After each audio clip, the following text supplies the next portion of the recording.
Hey kids, it's Mr. Flar here, hope you're well. You find me today here at Power Biking, the Yamaha dealer for High Wycombe, where very kindly today they lent me this beauty. This is the long-awaited Tracer 900 GT, much updated over the original Tracer 900. Really looking forward to getting to know this, so without further ado I'll jump on and let's get my first impressions review of the Yamaha Tracer 900 GT.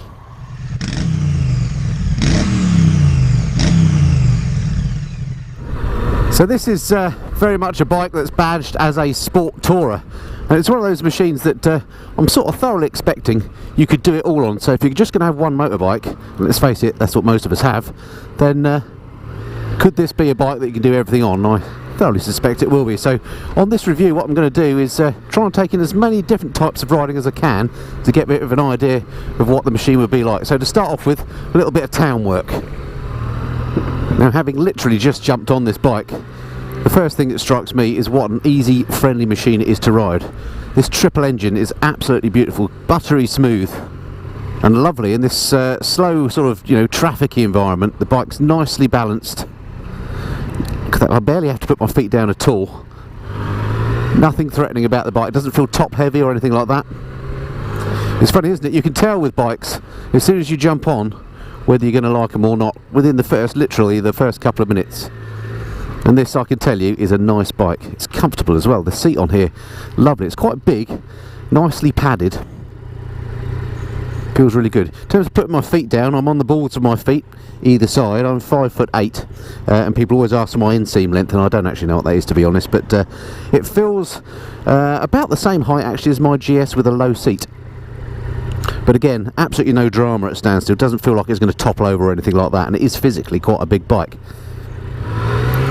So the bike is fitted with a quick shifter that even at low speeds seems to work quite nicely. So around town and chucking it around corners and so on, the bike feels very light actually. Much more agile than it deserves to be for a bike that's so big. It's physically quite a large machine. One of the changes that Yamaha have made to the bike on the GT is to give it a longer swing arm than the standard Tracer, which has the effect of just making it feel a little bit less flighty, a bit more stable in the turns. Well, that triple engine's lost none of its shove either. It really does go when you open her up. Nice and high up on this bike as well, so great sort of view across traffic. So again, for around town it just works, and for a big old machine it doesn't feel at all ponderous. You can sort of side through traffic on this one. I like it a lot. Okay, so it works through town. That's enough of that. Let's go find some faster roads. Just up here is the M40. I'll do a bit of running on there to see how she does at faster speed. But while we're making our way up there, let's just cover some of the practical aspects of the bike. So first off, I've talked about the seat being pretty comfortable. Feels nice and padded.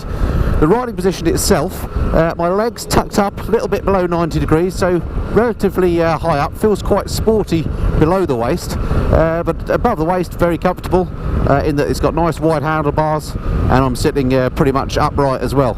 In fact, it feels very much like my GS in terms of riding position, and that is no bad thing. And that's one of the things that GT has got changed over the standard Tracer 900. Yamaha have tweaked the riding position a little bit just to make it a little bit more comfortable, and I don't think there's anything they could do with this riding position as a person of my size that would make that any more comfortable. It seems to be just about perfect to me for rider comfort, the riding position.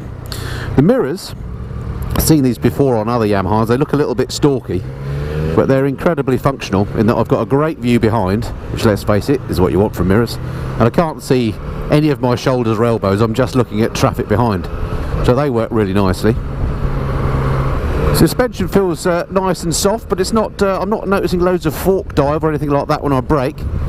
Again, suspension is another upgrade over the standard Tracer, which when you were pushing on could get a little bit out of shape. Well, I think with the amended suspension and the longer swing arm, that's probably now no longer an issue. But we'll try that a bit later when we get onto some more twistier roads. As far as the cockpit's concerned, we've now gained this lovely full colour TFT. This is the same as the TFT off the R1 and the MT10 SP. Looks really nice, and again is an upgrade over the standard Tracer that just has the LCD one, I think. Okay, so Let's get on to the motorway then, see how she does on faster roads, which, let's face it, sport tourers are built for long distance travelling, and faster roads are what we're gonna be spending a lot of our hours on this bike. Let's see how she does.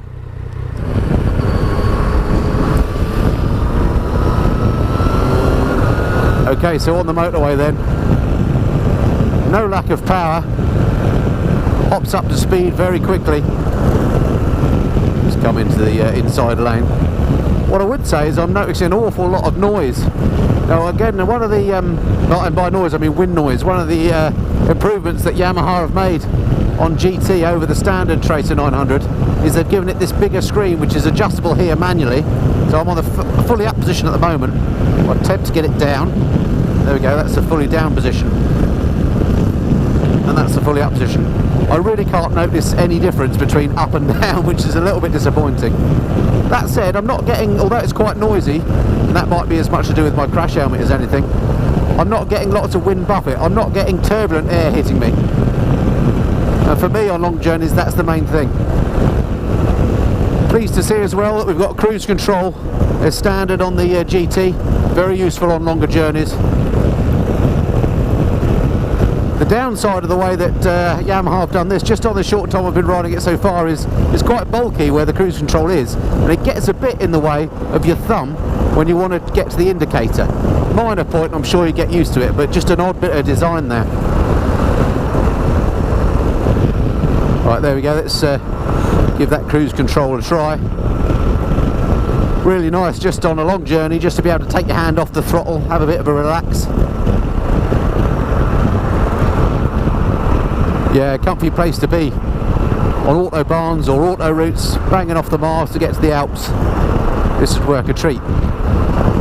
Now the change is this bigger fuel tank. I think they've done a nice job of the design. It looks really cool here and gives you a bit more, again, a bit of protection from the frontal area. So yes, for the job that this has clearly been designed for, long distance mile munching, very nice bit of kit. What I would say, at higher speeds, I've just noticed there is a little bit of vibration through the pegs actually. Nothing too obtrusive. I don't think it's going to get on your nerves, but a little bit more than I would expect from a triple. Fabulous car. Okay, just while we're on the practical aspects of the bike, let's just check the brakes. Nothing behind me. Front brake. Well, front brake is excellent. Let's just check the rear. The rear is not too much there, but enough. There aren't that many bikes that have amazing rear brakes, but the front brake is quite prodigious on this, which is the one that counts in my view. Cue all the comments about dragging rear brake through corners, etc. In fact, I'm using just the rear brake now to slow down, and it's absolutely fine. Clutch is beautifully light, and that quick shifter, as I said, seems to work really nicely. Quick shifter just on the upshift, hasn't got an auto blipper. Alright, just coming into the splendid, beautiful and also highly expensive town of Beaconsfield. This is old Beaconsfield, in case you want to come visit. Great place, lots of pubs and restaurants, some amazing real estate around here as well, but you've got to have a few million quid in the old skyrocket to be able to afford it, I'm afraid. Right, but I think if I do a left down here, hopefully I'll find a little spot that I can do a bit of a walk round and talk you through the spec of the Tracer 900 GT. What a glorious day to be out on a motorcycle, beautiful. A little bit windy mine, but nonetheless, summer always trumps winter as far as I'm concerned. Right, let's just see if I can stick her down here for a couple of moments to do the walk round. Hello, what's going on here then? Yeah, this should work.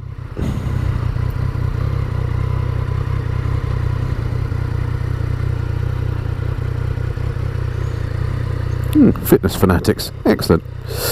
Right, okie dokie, kill the indicator. Neutral is easy to find. Side stand, nice and easy to find. Keys well buried down there, but that doesn't matter. and here she is. And this one is in the sort of what I call Airfix grey colour, because it reminds me of old Airfix kits, but I think looks really cool. But I appreciate the colour scheme may split opinion. I actually like this. They also do it in a really nice sort of matte purple colour, which I think if I was going for one is probably the one I'd go for. Anyway, alright, let me get the other camera out and I'll talk you through the spec in the usual way. Okay, here we go then. Here she is, the Tracer 900 GT. Hopefully you can see that okay. Let's start off with the engine then, which is that fabulous triple engine, same as the one in the MT-09. It's 847cc, puts out 115 PS at 10,000 RPM. So what's that? I'm guessing about 110 brake horsepower. And torque-wise, 87.5 Newton meters at 8,500 RPM. So all very usable power, of course, and you know, perfectly adequate amount of horsepowerage for this sort of machine. As far as I'm concerned, you don't need to be getting the 1200, 1300cc bikes just to go touring. This is great. In terms of brakes, let's have a look at these brakes on the front here. We've got dual discs on the front. And the discs on here are 298 millimeters, and it's got those Yamaha always seem to do their own calipers on here. They look like 4-pot calipers on each. And then on the rear we've got a Nissan single pot caliper, and that's on a 245mm disc. Suspension wise, front fully adjustable. Here we go. Telescopic forks, of course. Sorry, my notes are just blowing around. And on the rear it's got well, what Yamaha call link type suspension with a remote preload adjuster. The panniers are slightly in the way, but there we go, there's the remote adjuster for the preload. Seat height on this bike, 850 millimeters, lowest setting, and it'll go up to 865. Now that sounds high, which it is, but because the way it's been sculpted, it's really you know, it's easy to get your feet on the deck. As I mentioned, I'm 5'8", and it's absolutely no problem to handle this bike at all. It's not, it doesn't feel a lofty or difficult bike to move around. Weight wise, 215 kilograms wet, which is again for this sort of bike, I guess pretty light actually. The side cases on here, they add an extra 12 kilograms, which actually is very light for a side case. And in a minute I'll show you a bit more about how those work. The tank capacity, I mentioned it's got a bigger tank than the standard Tracer. This one holds 18 litres, so Yamaha call it the long range tank, and they say you'll get 300 kilometres between refills. Electronics wise, well, this is packed with electronics, as bikes tend to be these days. This has got of course ABS. It's got 3-stage traction control, which you can switch off. It's got that cruise control that I mentioned. It's got 3 power modes. It's got heated grips, which is an excellent addition, and of course that TFT screen. What else can I tell you about that? Oh, and of course the quick shifter that I mentioned as well. So plenty of electronics to play with. Price wise, on the road, according to the Yamaha website at least, £10,649. So for this sort of bike with this sort of spec, when you compare it to some of the more premium sort of adventure type touring bikes, this is an absolute bargain. What else? Slipper clutch. The pannier mounts I'll show you in a minute, they're inbuilt, so it's nice and neat as far as the panniers work. It's got the adjustable screen that I showed you, which actually doesn't make too much difference on the road, as I just found out. And adjustable wise, you just squeeze this bracket here and lift it up and down, so it's easy enough to use. But I imagine there's an opportunity there for aftermarket screen makers perhaps. And the swing arm as well, I mentioned that's 60 millimeters longer, and it does make a big difference to the stability of the bike. Alright, excellent. Let me just come back to the helmet camera, and I'll show you how these panniers work. So these panniers then, I believe we've seen these sorts of panniers before on things like the old FJR, and they're very neat. They look really good, I think, you know, and they're the same size as well, each size. There's no issue with exhaust pipe impinging on the pannier. But the way they come on and off, and I'll probably make this look really hard now, but it's not hard at all. If you want to open it, you use the key, you lift this flap, and there you go, you can open her up. Not huge, it has to be said. I'm not sure what the actual size of these is, but it's not big enough, unfortunately, to get a full face helmet in, which is a bit of a shame. But a neat opening system, like the way that works. You can get a top box, by the way, as well for these, so give you a bit more storage and a rack. If you want to take it off, it's very easy. Just lift this handle here, and then a bit of wiggling, off she comes. And there you see that you've got this really neat mounting system, which just doesn't get in the way. No loads of scaffolding and all that sort of thing that you sometimes get on other bikes. And this pannier itself, as I say, feels very light. It's actually 6 kilograms a side, so you know, no problem at all. And then to get it back on again, a reverse operation, bit of fiddling. There we go, on and locked again. Couldn't be simpler. Alrighty, that's how that works then. Let's, good number plate for our friend RJ. Right, let's jump on then and ride her some more. Alrighty, no drama getting her off the side stand, as I say. Just doesn't feel like a big heavy bike, because it isn't.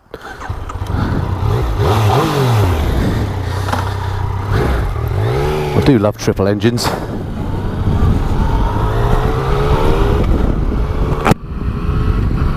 And that quick shifter just works a treat, as I say, even at low speeds.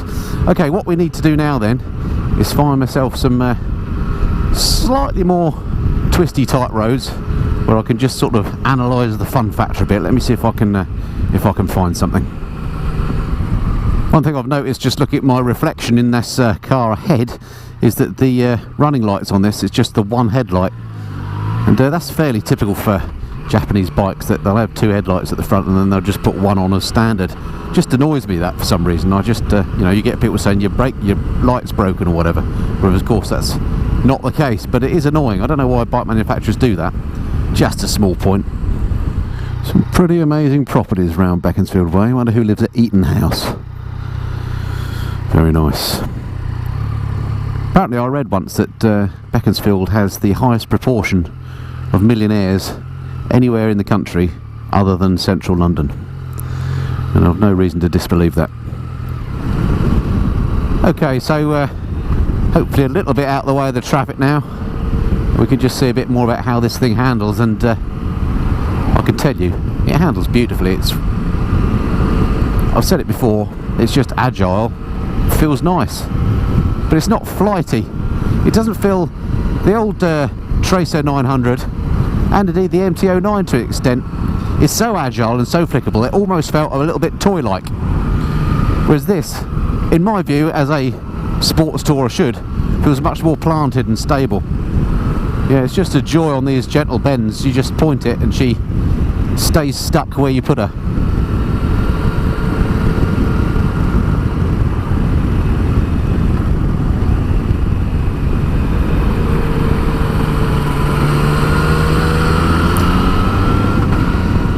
What a golden era we live in with regards to motorcycles. So much choice now of great bikes. I was just thinking, if I was buying a bike now to go touring on, and touring is the thing that I love doing most, what would I get? Would I still get a BMW GS? And that's a really hard one to answer, you know, because as much as I love the big Beamer, this bike at 10.5 grand, so much cheaper fully spec'd out.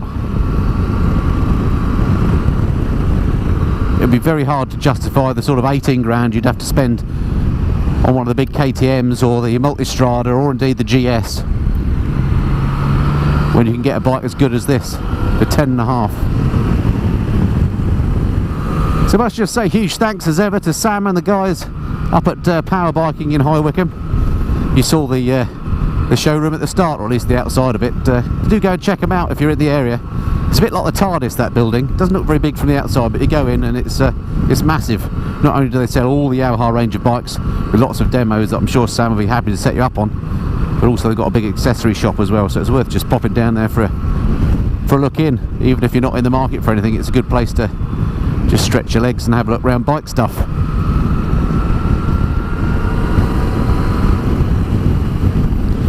Right, better slow her down now as we come into a 30.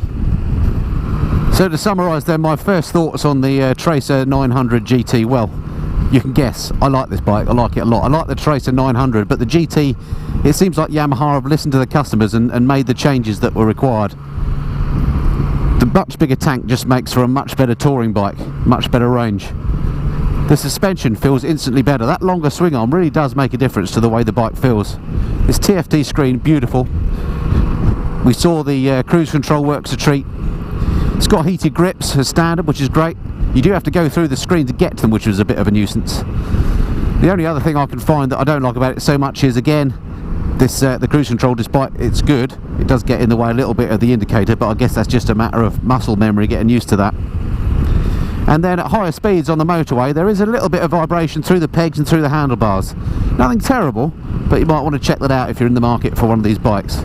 But what a great value machine. For the money, the amount you get with it, it's very difficult to... I can't think of another bike actually. I'm trying to think of another sport touring type bike that offers more for similar money. It's going to be really interesting to see what KTM come out with when they bring out their much long-awaited touring version of the Duke 790, isn't it? Because I guess that's going to be a direct competitor for this. Anyway, thumbs up to Yamaha for this. Really nice bike. If I was in the market now for a touring machine that doesn't have any off-road pretensions, then this would definitely be in my must-ride list to check out. Alright, that's it for now. Hope that was of some interest to you. I look forward to speaking to you next time. Until then, this has been the Missenden Flyer. Cheerio. We're working with our partners Speedo Angels throughout July to give you 20% off the entire range of dashboard screen protectors and get yourself one extra free fitting kit when you use the discount code Missenden. Just go to www.speedo-angels.com.